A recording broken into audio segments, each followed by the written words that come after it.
you're talking about it, it's because we're talking about it.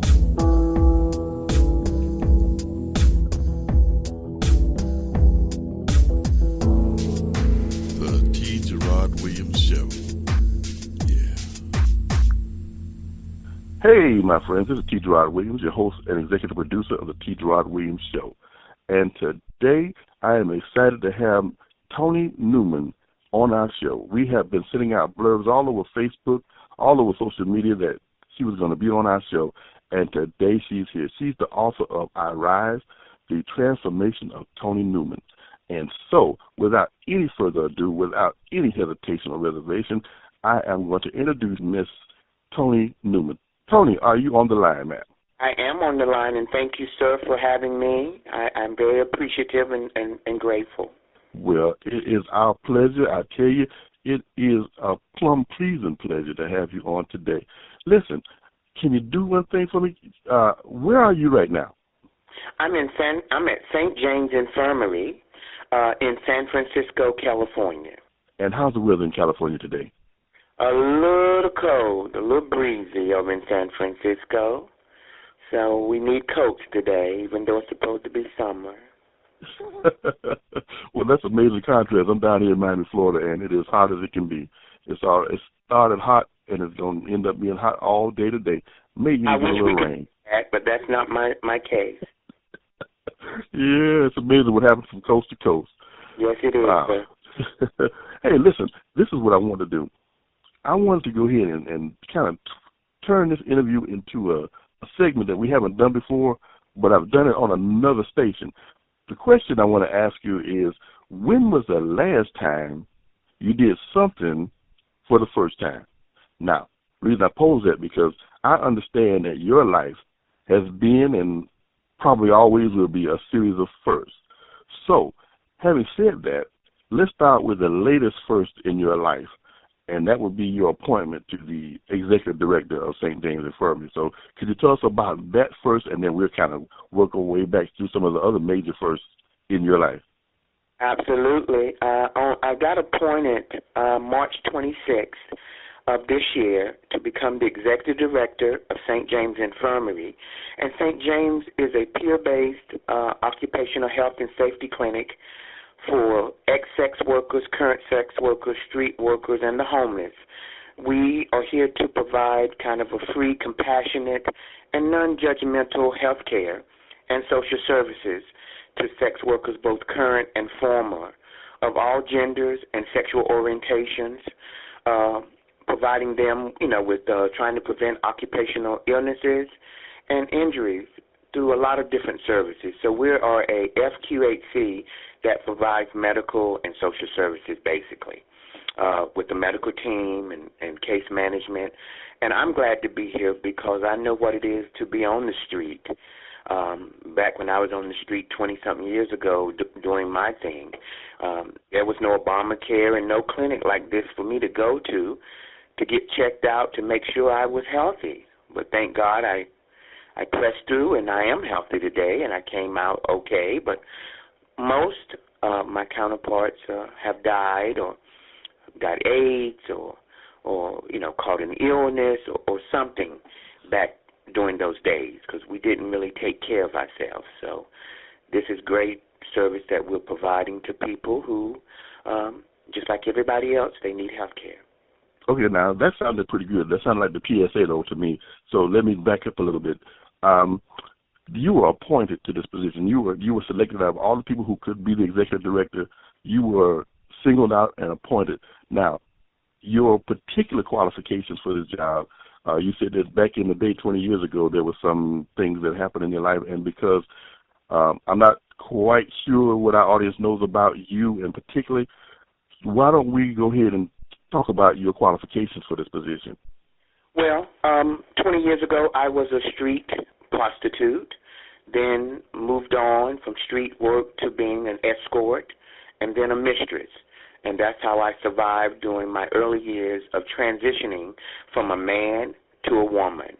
I had a degree from Wake Forest in graduate work, but during my transition, I found that no one back in late 90s, early 2000s would hire me. Some of that was because of my transitional look.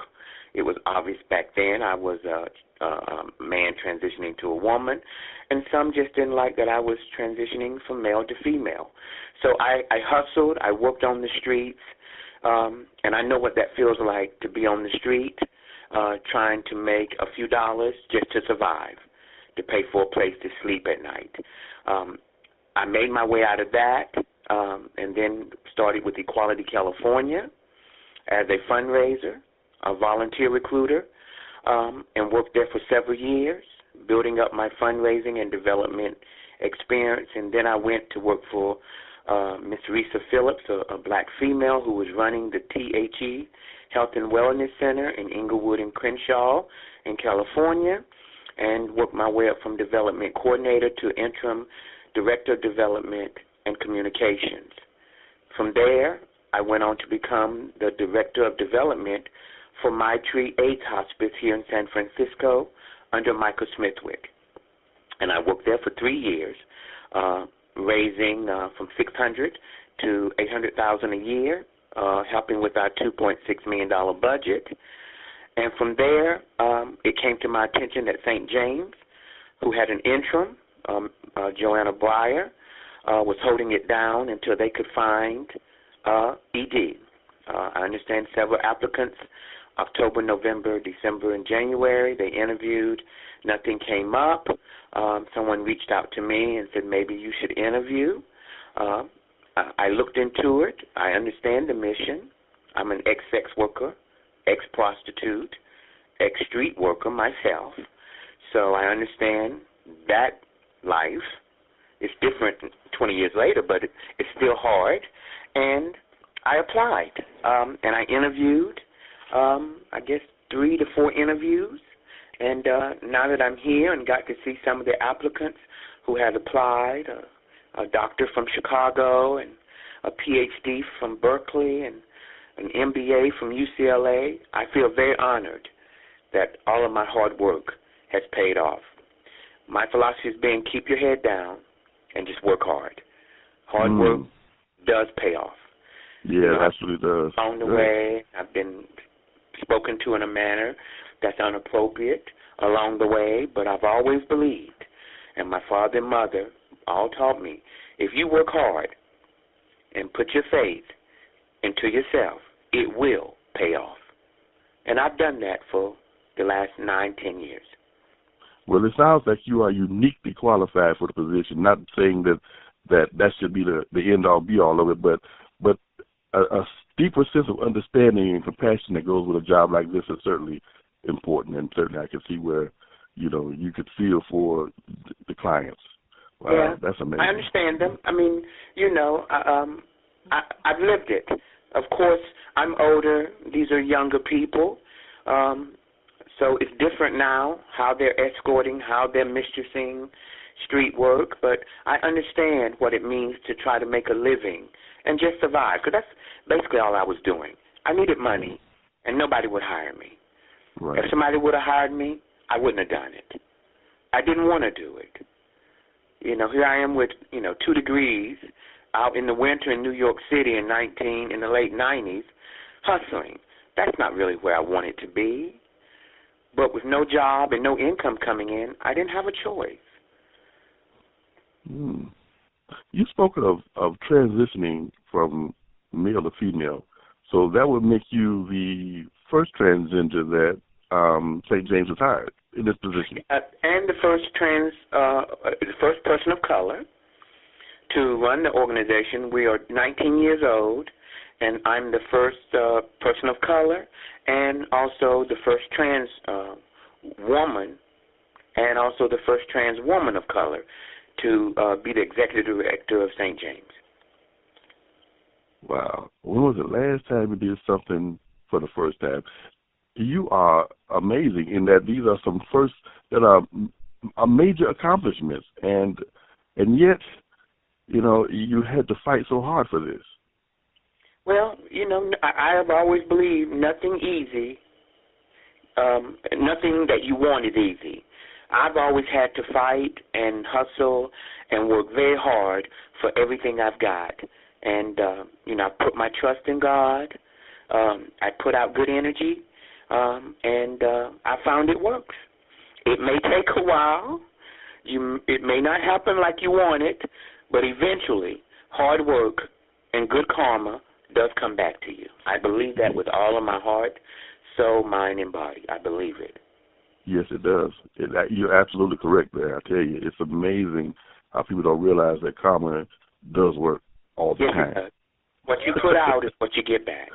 That's exactly it. Wow. Okay, well, you know what? You are, so that makes that you're also then the first woman of color, African American, trans woman, as your term, and you also are an author. So that puts you in another first category. Yeah, well, I wrote a book in May 2011. I'm the first trans woman of color to write a book in the 21st century, a memoir. That memoir was nominated for a Literary Award and some other recognitions as well. I wrote about my 20-year journey of that country boy back in North Carolina under my Christian mother and my Christian father, two great people, loved the Lord, good Christian household, how I began to come to who I am today.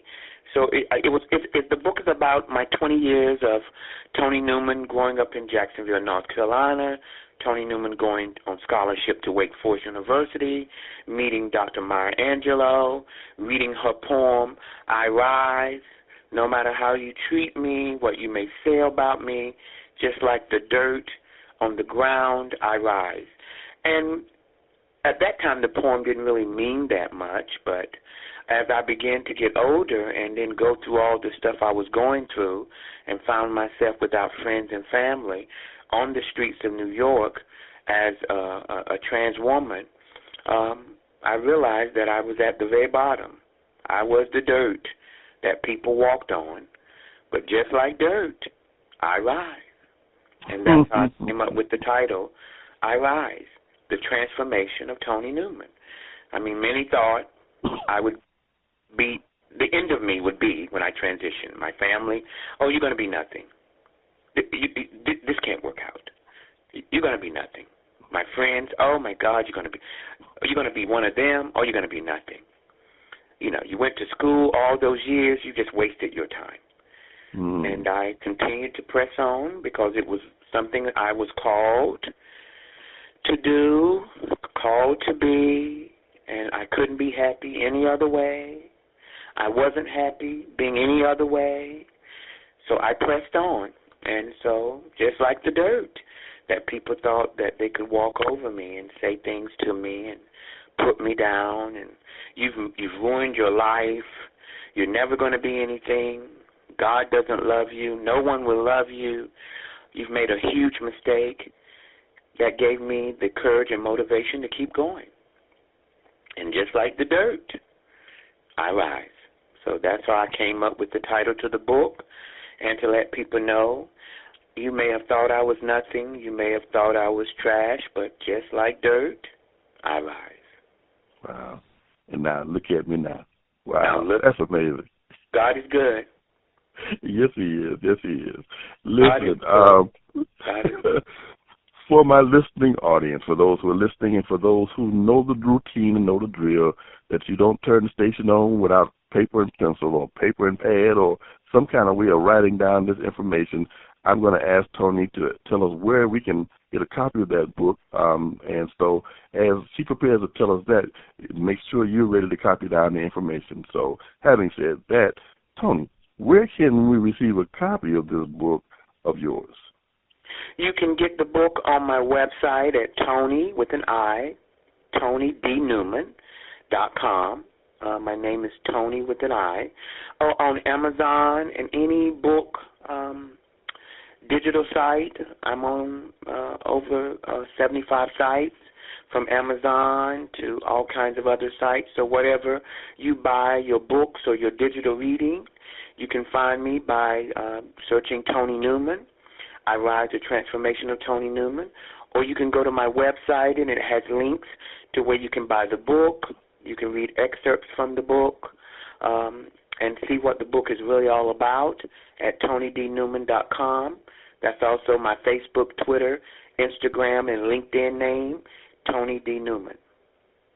All right, we covered the whole social media gamut, but that's www.ToniDNeman.com, www.ToniDNewman.com, to make sure that you get a copy of that book and to see where Toni has come from and her life as detailed in her memoir.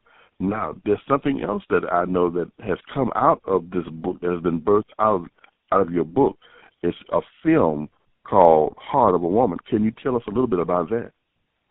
My partner of 15 years, Alton D'Amour, and British director Keith Holland turned the sex part of the book, the prostitution, the hustling, the working, the trying to find a job, the struggle it was to find a job, into a short film called Heart of a Woman. It's a 30-minute feature. We premiered at the Culver City Film Festival and have some invitations to some other film festivals to premiere this movie, but our goal, and Alton's goal and Keith's goal, is to get a full feature, 90-minute feature, completed, shown at your local theater in your local area, at a movie theater, and we're looking for $3 million to do a full feature to tell the story of how I overcome from that street prostitute, that broken, very sad person, to a person of courage and power. Is what the story is really about. Working as an escort, but dreaming there is something better. There is hope. I can be more. I can do more. So we're in the process.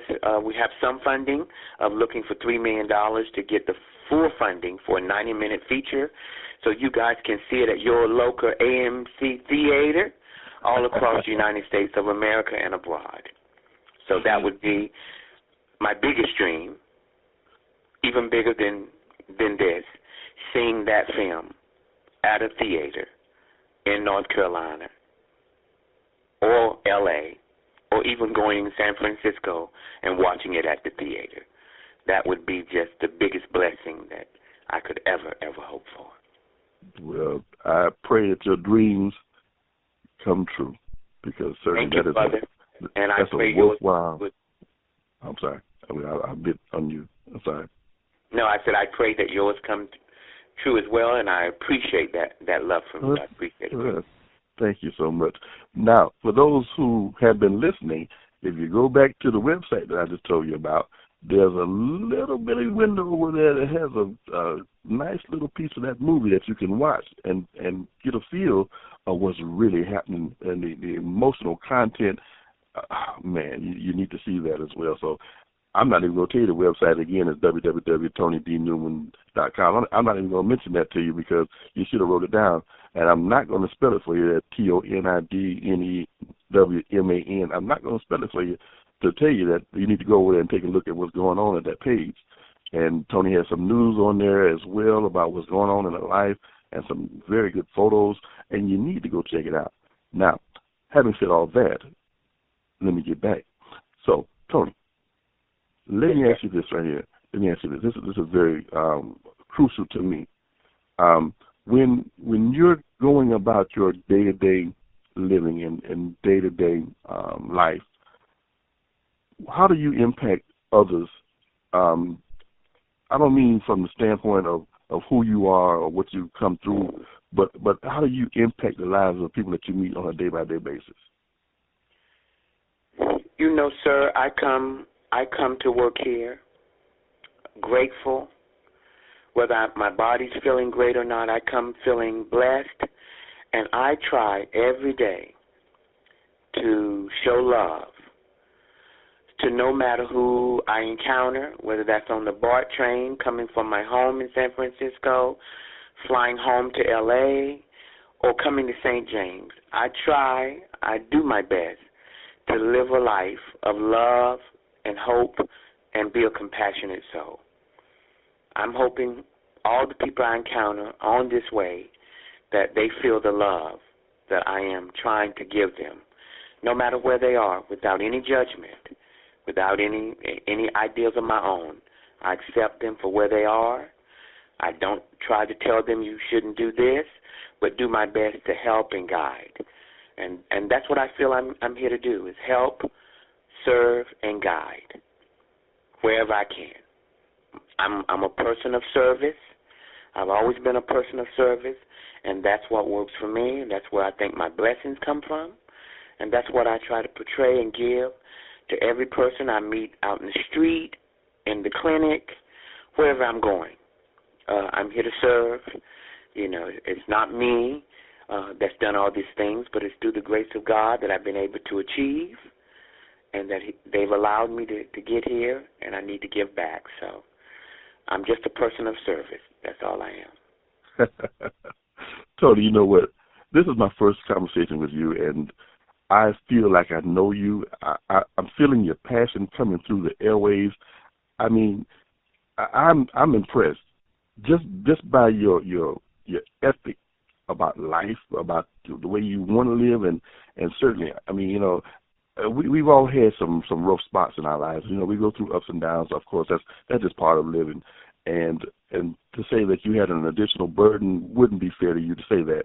So, but what I'm saying is, you know, the journey that you've had is a way for people to identify that life, no matter what it throws at you, that you should go ahead and make the best of it, because the best is still yet to come. Yes, it is. It can always be dark. There's light coming somewhere. You got to hang in there. Darkness will be overshadowed by light eventually. So, absolutely. I've always believed that. It can only stay dark for so long. Keep striving. Keep moving. And whatever your source of power is, whatever that is, tune into that and move forward. Absolutely, absolutely. All right. Having said that, Toni, we certainly thank you for being our guest. Our guest today has been Toni Newman, the author of I Rise, The Transformation of Toni Newman, the executive director of St. James Infirmary in California, and a wonderful person and a wonderful guest. And having said all that, Toni, thank you so much for being with us today. Much love to you and all your guests and listeners. Thank you, sir. Yeah. Thank you very much. All right, my friends. Once again, we thank our guest, and we look forward to being any assistance that we can possibly be in her journey and in life's journey. Okay, once again, this is T. Gerard Williams, your host and your executive producer of the T. Gerard Williams Show. And as always, I'll see you when I see you. Bye-bye now.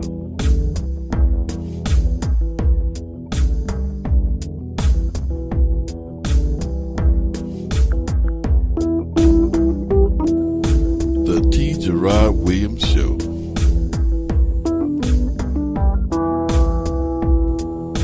Coming to you live.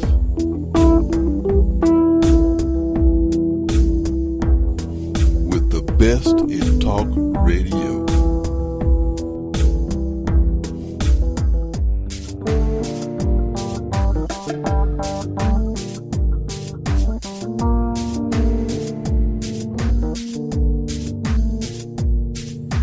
Get ready, get ready.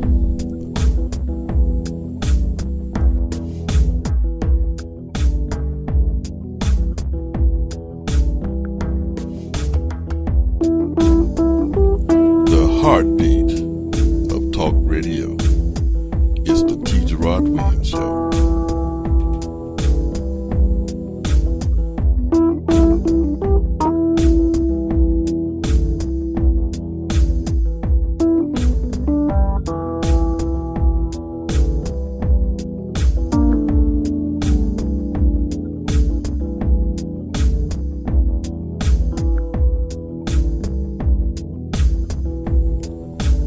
If you're talking about it,